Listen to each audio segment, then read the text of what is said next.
She said, "My male best friend needs me tonight. I can't leave him alone. On our anniversary." I replied, "He needs you more." Then I packed all her belongings into boxes and Ubered them to his house with a note, "She's all yours." When she realized she was homeless and he didn't want a roommate, there is a specific kind of silence that happens when a relationship dies. It isn't loud. It isn't an explosion.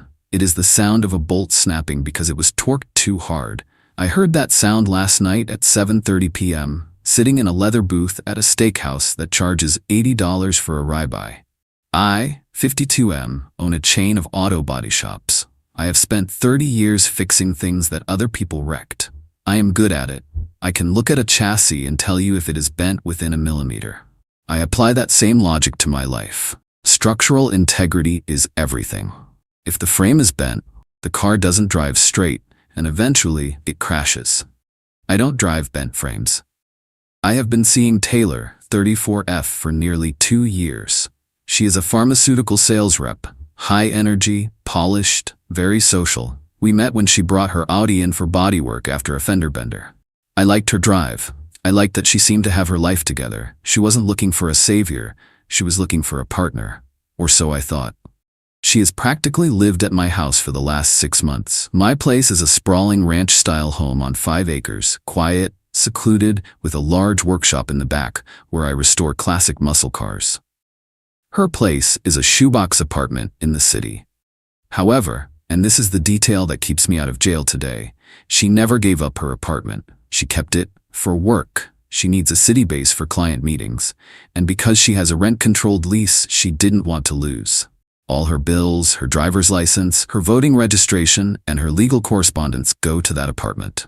She refused to change her address to mine because my county has higher vehicle tax rates. For the last 2 months, a variable was introduced into our equation. Tyler. Tyler, 35M, is her best friend from college, who recently moved back to the city after a divorce. I met him once. Soft handshake, wandering eyes, the kind of guy who calls himself an empath, but is really just a vampire for female attention. He is the guy who texts women at midnight about his anxiety, but is never around when they need help moving a couch. Taylor started spending a lot of time supporting Tyler. Long phone calls when we were watching movies, lunch dates that ran long, texts at 11 p.m. I addressed it 3 weeks ago. I sat her down in my living room. "Taylor," I said, "I don't do triangles. I don't compete for my partner's time. This thing with Tyler, it is encroaching on us. Fix it, or I will fix it by removing myself." She gave me the standard speech. "You are just insecure. He is gay-coded. He is like a brother. He is going through a hard time. You are being controlling." I let it slide, but I started watching the frame. It was bending. I stopped planning vacations. I stopped buying gifts. I went into observation mode. Yesterday was our 2nd anniversary. I had this evening planned for a month. Private booth at her favorite steakhouse, a vintage bottle of Cabernet pre-ordered, and in my pocket, a pair of diamond stud earrings. Not a ring, I am not there yet, but a significant investment. We sat down. We ordered drinks. The vibe was good. She looked beautiful. I was ready to relax. Then her phone buzzed on the white tablecloth. She looked at it. Her face dropped. "Oh no," she whispered. "What?" "It is Tyler. He is spiraling. His ex-wife just posted a picture with a new guy. He says he is in a dark place." I took a sip of my water. "That is unfortunate. He should call a therapist." She started typing furiously. "He needs someone, Mark. He is all alone. He says he can't be by himself right now." "He is a 35-year-old man," I said. "He can watch a movie and go to sleep. We are at dinner. Put the phone away." She looked at me, offended. "Where is your empathy? He is my best friend. He supported me when my cat died. And I am the man you have been with for 2 years, sitting across from you on our anniversary. I am the man who pays for the vacations, fixes your car, and provides the home you sleep in every night." Her phone buzzed again. She read it and tears welled up in her eyes. "He says he doesn't want to be here anymore. Mark, I have to go." She started gathering her purse. I sat very still. This was it. The frame was about to snap. "Taylor," I said, my voice low and steady, "if you leave this table to go comfort another man on our anniversary, do not come back to my house tonight." She froze. "Excuse me?" "You heard me. You are making a choice. Priority A or priority B." If you walk out that door, you are choosing him. So you should stay with him." She scoffed, standing up. "You are being incredibly manipulative right now. This is a mental health crisis. I can't believe you are making me choose between saving a life and a steak dinner." "I am making you choose between your boyfriend and your orbiter," I corrected. "If you leave, you are single. That is the boundary." "I am going," she said, throwing her napkin down. "And when I come home later, we are going to have a serious talk about your jealousy and your lack of compassion." She walked out. I watched her go. I didn't chase her. I didn't pay the bill immediately. I ordered the steak. I ate it alone. It was delicious. I drank 2 glasses of the expensive wine. Then I went home. I didn't go to sleep. I went to the garage and grabbed a stack of heavy-duty parts boxes.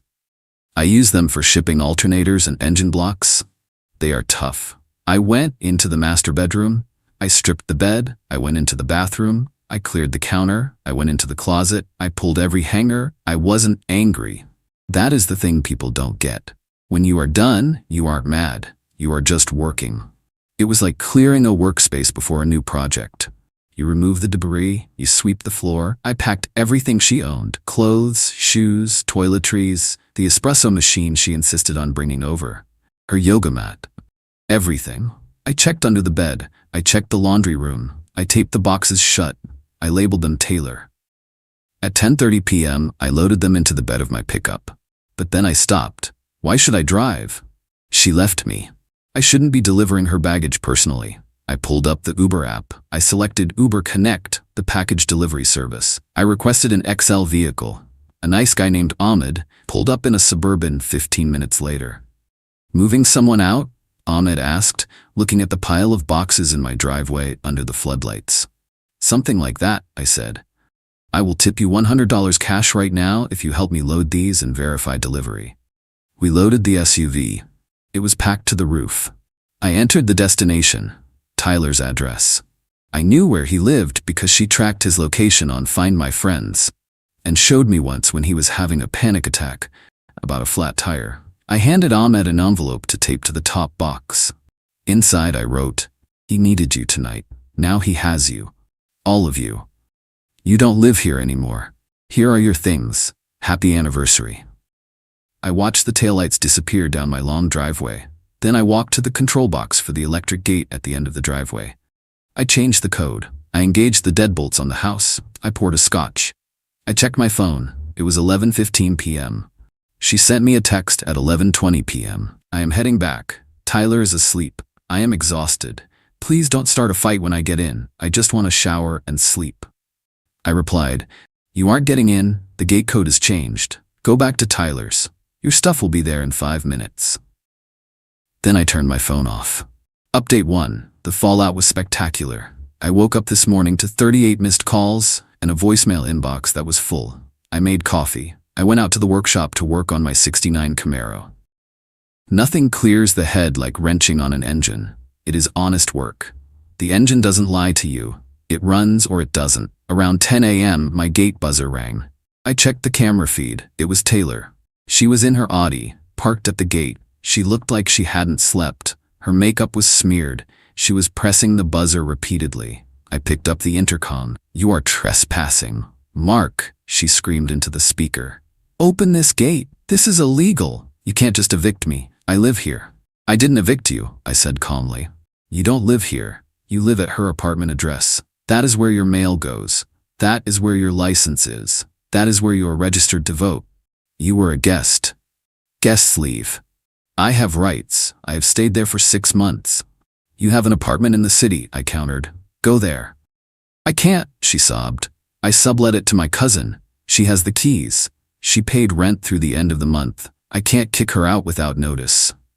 "Sounds like a logistics problem," I said. "Not my department." "Where am I supposed to go?" "Tyler's place is a studio. There's no room for my boxes.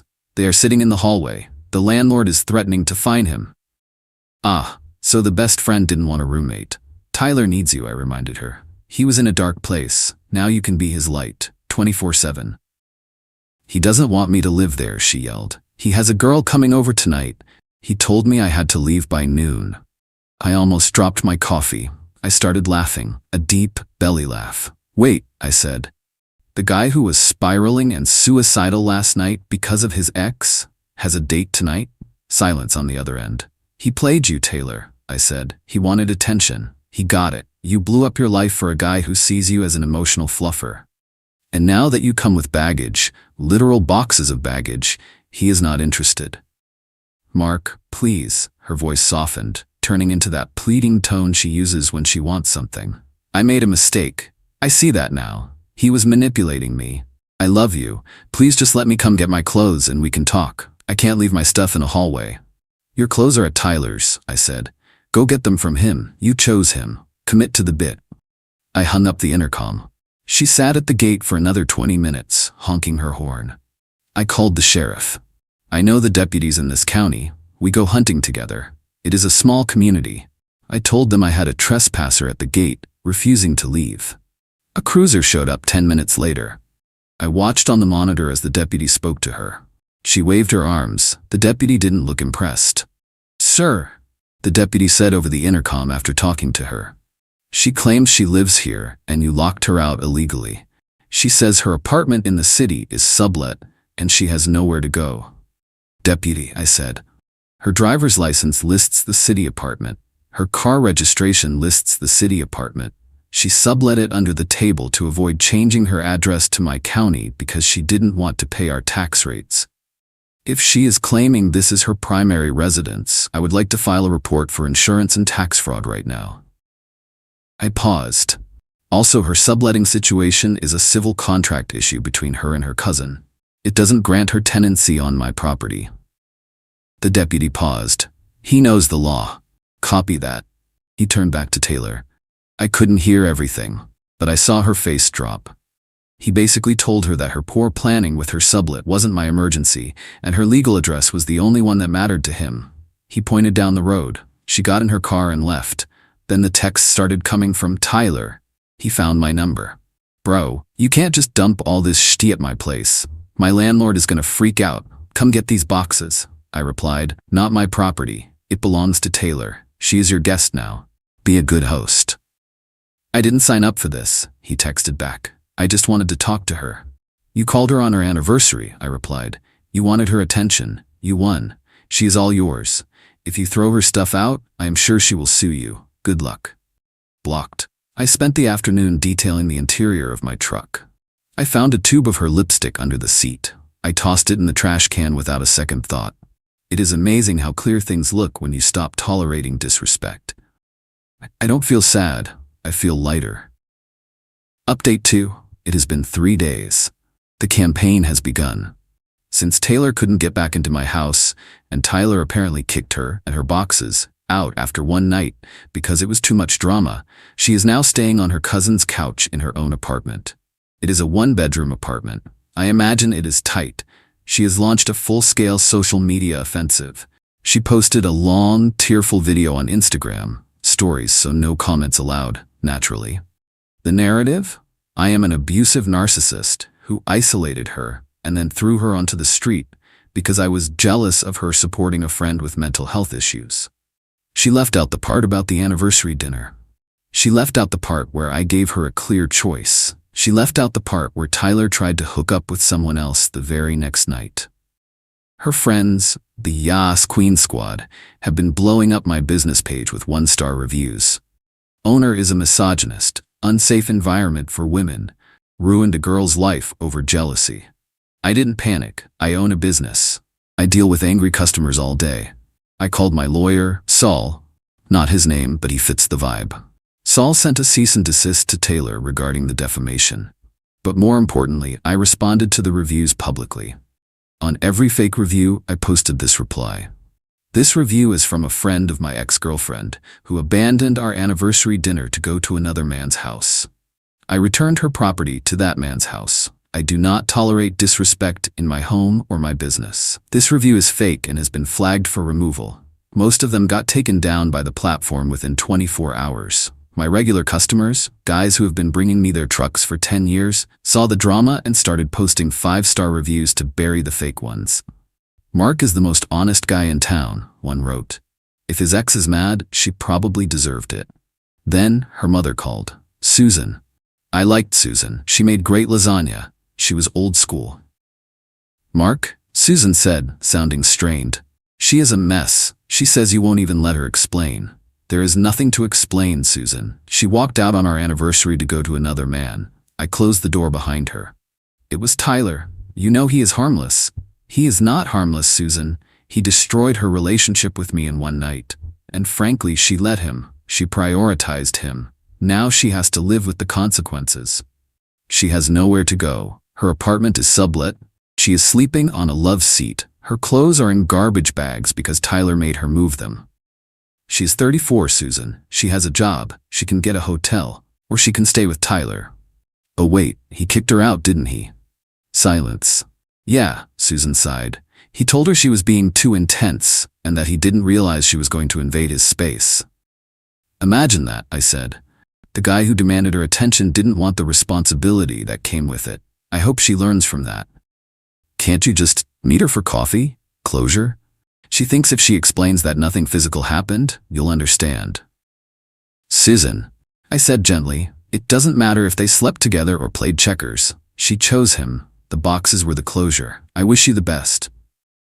I hung up. I am currently going through my house with a fine-tooth comb. I found a few more things she left behind. A straightening iron, some fancy shampoo, a pair of running shoes. I put them in a small box. I mailed it to Tyler's address with no return label, just for the petty satisfaction. Final update. It has been 2 weeks. The dust has settled, and the landscape is looking good. Taylor is gone. She finally realized I wasn't bluffing. She stopped showing up at the gate after I had the sheriff issue a formal trespassing warning. She had to move back in with her parents, Susan and Dave, 2 hours away because her cousin refused to leave the apartment and Tyler blocked her number. From what I hear through the grapevine, a mutual friend who goes to my gym, Taylor is absolutely broken. Not because of me, but because of Tyler. Apparently, when she showed up at Tyler's with 15 boxes of stuff, he panicked. He told her, "Whoa, I didn't ask you to move in." She argued, "But I left Mark for you. You said you needed me. You said you were suicidal." He replied, "I needed a friend to talk to for an hour. I didn't ask for a roommate. You are suffocating me." Then, the kicker. Tyler is now dating the girl he had coming over that night. He posted a picture with her yesterday, captioned, "My piece." Taylor commented on it. Before he blocked her, "You ruined my life." She lost her stable, wealthy, loyal boyfriend. She lost her comfortable living situation on my ranch. She lost her best friend, who turned out to be a user. And she is living in her childhood bedroom at 34, all because she couldn't put the phone down at dinner. As for me, my business is having a record month. I took the diamond earrings back to the jeweler. He knows me. He took them back with a restocking fee, but I didn't care. I exchanged the credit for a new set of headers for the Camaro and a really nice bottle of 18-year scotch. I am sitting on my porch right now, watching the sunset over my 5 acres. It is quiet, no drama, no mental health crises from other men interrupting my evening. I have a date tomorrow night. A woman I met at a car show. She drives a restored Mustang. She has her own house. She doesn't have a male best friend. I told her the story of my last relationship over the phone. She laughed and said, "Sounds like he took out the trash." I didn't take it out, I corrected. I had it delivered. To the men reading this, the male best friend is only a threat if you tolerate him. If she prioritizes him, she belongs to him. Don't fight for her. Don't beg her to stay. Pack the boxes. Call the Uber. And lock the gate. The frame is straight again. The car drives true. Stay strong, fellas. Edit. A lot of you are asking about the Uber Connect driver, Ahmed. I actually used him again yesterday to deliver some parts to a customer. He remembered me. He asked, "Did the lady ever pick up the boxes?" I told him, "Eventually." He laughed. "Man, when I dropped those off, that Guyler came out and looked like he saw a ghost. He kept saying, 'No, take him back. I don't want this.'" I told him, "Delivery completed, bro," and Ahmed drove off, leaving them on the curb. Tyler apparently stood there screaming at the boxes. The look on his face was priceless. Ahmed is a legend. I tipped him another $50. Money well spent. Also, a note on the legal aspect since some people are messaging me saying I could get sued. My lawyer confirmed I am in the clear. Because Taylor maintained her primary residence at her apartment, For rent control and insurance reasons, she was never a tenant at my house. She was a guest. In our state, a guest can be removed at any time for any reason. If she tried to claim tenancy, she would have to admit to the state that she lied about her primary residence, which would trigger an investigation into her rent-controlled lease, which usually requires primary residency and her car insurance. She trapped herself in her own web of lies. I just closed the door.